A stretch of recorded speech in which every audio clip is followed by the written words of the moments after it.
উদ্ভ্রান্ত সেই আদিম যুগে স্রষ্টা যখন নিজের প্রতি অসন্তোষী নতুন সৃষ্টিকে বারবার করছিলেন বিধ্বস্ত, তার সেই অধৈর্যে ঘন ঘন মাথা নাড়ার দিনে রুদ্র সমুদ্রের বাহু প্রাচী ধরিত্রীর বুকের থেকে ছিনিয়ে নিয়ে গেল তোমাকে আফ্রিকা। বাঁধলে তোমাকে বনস্পতির নিবিড় পাহারায়, কৃপণ আলোর অন্তপুরে। সেখানে নিভৃত অবকাশে তুমি সংগ্রহ করছিলে দুর্গমের রহস্য, চিনছিলে জলস্থল আকাশের দুর্বোধ সংকেত।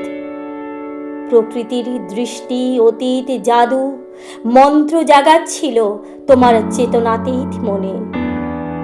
বিদ্রুপ করছিলে ভীষণকে বিরূপের ছদ্মবেশে, শঙ্কাকে চাচ্ছিলে হার মানাতে, আপনাকে উগ্র করে বিভীষিকার প্রচণ্ড মহিমায় তাণ্ডবের দুন্দুভিনী নাদে। হায় ছায়াবৃতা, কালো ঘোমটার নিচে অপরিচিত ছিল তোমার মানব রূপ, উপেক্ষার আবিল দৃষ্টিতে। এলোরা লোহার হাতকড়ি নিয়ে, নখ যাদের তীক্ষ্ণ তোমার নেকড়ের চেয়ে। এলো মানুষ ধরার দল, গর্বে যারা অন্ধ তোমার সূর্য হারা অরণ্যের চেয়ে।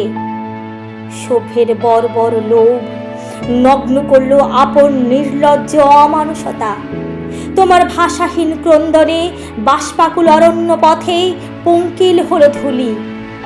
তোমার রক্তে অশ্রুতে মিশে দস্যু পায়ের কাঁটা মারা জুতোর তলায় বিভৎস কাদার পিণ্ড চিরচিহ্ন দিয়ে গেল তোমার অপমানিত ইতিহাসে। সমুদ্র পারে সেই মুহূর্তেই তাদের পাড়ায় পাড়ায় মন্দিরে বাজছিল পূজার ঘণ্টা। সকালে সন্ধ্যায় দয়াময় দেবতার নামে শিশুরা খেলছিল মায়ের কোলে। কবির সঙ্গীতে বেজে উঠেছিল সুন্দরের আরাধনা। আজ যখন পশ্চিম দিগন্তে প্রদোষকাল, ঝঞ্ঝা বাতাসের ঊর্ধ্বশ্বাস, যখন গুপ্ত গহ্বর থেকে পশুরা বেরিয়ে এলো, অশুভ ধ্বনিতে ধ্বনি ঘোষণা করল দিনের অন্তিম কাল। এসো যুগান্তের কবি, আসন্ন সন্ধ্যার শেষ রশ্মিপাতে দাঁড়াও ওই মানহারা মানবীর দ্বারে।